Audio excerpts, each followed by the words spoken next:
అత్యంత కఠినమైన వేసవిని ఎదుర్కోబోతుందని భారత వాతావరణ శాఖ హెచ్చరించింది.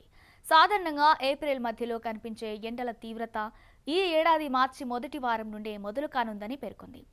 పసిఫిక్ మహాసముద్రంలో బలహీనపడుతున్న లా నీనా పరిస్థితులు, అలాగే వేగంగా అభివృద్ధి చెందుతున్న ఎల్ నీనో ప్రభావం వల్ల ఈ ఏడాది ఉష్ణోగ్రతలు సాధారణ స్థాయిలో నమోదు కానున్నాయి.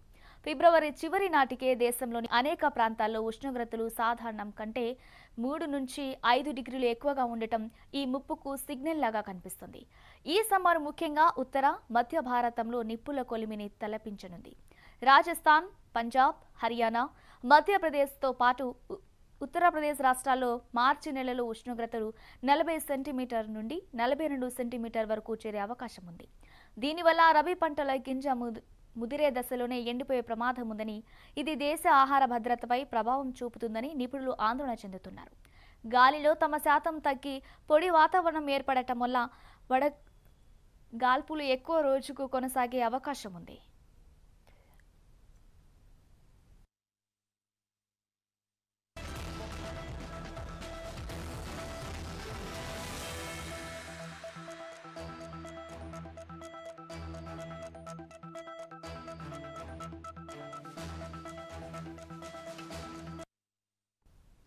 అయితే ఈసారి సౌత్ ఇండియాలో పరిస్థితి మరింత భిన్నంగా ఉండబోతుందని ఐఎండీ అంచనా వేస్తుంది. ఇక్కడ కేవలం ఎండ మాత్రమే కాకుండా సముద్రపు తేమ వల్ల కలిగే తీవ్రమైన ఉక్కుపోత ప్రజలను ఉక్కిరిబిక్కిరి చేస్తుందని చెప్పింది. ఇక బెంగళూరు వంటి చల్లని నగరాల్లో కూడా ఉష్ణోగ్రతలు 35 సెంటీమీటర్లు దాటవచ్చని సమాచారం. తీర ప్రాంతాలైన కేరళ, తమిళనాడులో ఉష్ణోగ్రతలు 38 సెంటీమీటర్లు ఉన్నప్పటికీ తేమ కారణంగా 44 సెంటీమీటర్లు ఉష్ణోగ్రతకు తలపిస్తుందని అధికారులు చెబుతున్నారు. ఇక ఏపీలోని రాయలసీమ ప్రాంతం ముఖ్యంగా నెల్లూరు, ప్రకాశం జిల్లాల తీవ్రమైన వడగాల్పుల ప్రభావానికి లోనవుతాయి. ఇక్కడ మార్చి మధ్య నాటికే ఉష్ణోగ్రతలు 41 సెల్సియస్ దాటవచ్చని సమాచారం.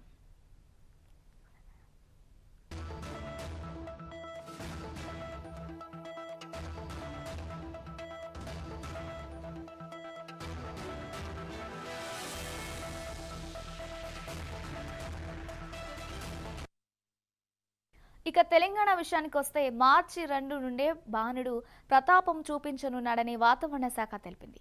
తెలంగాణ రాష్ట్రం ఈ ఏడాది వేసవిలో అత్యంత వేడి ప్రాంతంగా మారే అవకాశం ఉందని అంటున్నారు. ఐఎండీ హైదరాబాద్ కేంద్రం ఇటీవల వెల్లడించిన వివరాల ప్రకారం మార్చి 2 నుంచి మార్చి 7 వరకు రాష్ట్రం మొదట విడతే హిట్ వేను ఎదుర్కోబోతుందని సమాచారం. ఉమ్మడి ఆదిలాబాద్, నిజామాబాద్, ఖమ్మం, కరీంనగర్ జిల్లాలో ఉష్ణోగ్రతలు మార్చి మొదటి వారంలోనే 40 సెల్సియస్ మార్కును తాకవచ్చని అంచనా వేస్తున్నారు అధికారులు. అంతేకాదు తీవ్రమైన ఉష్ణోగ్రతల వల్ల పలు రాష్ట్రాలు భారీ నీటి ఎద్దడిని ఎదుర్కొనున్నాయి.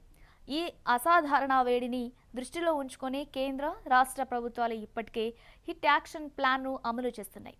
ప్రజలు మధ్యాహ్నం వేళలో అత్యవసరమైతే తప్ప బయటకు రాకూడదని, తగినంత నీరు మరియు ద్రవ పదార్థాలు తీసుకోవాలని వైద్యులు సూచిస్తున్నారు.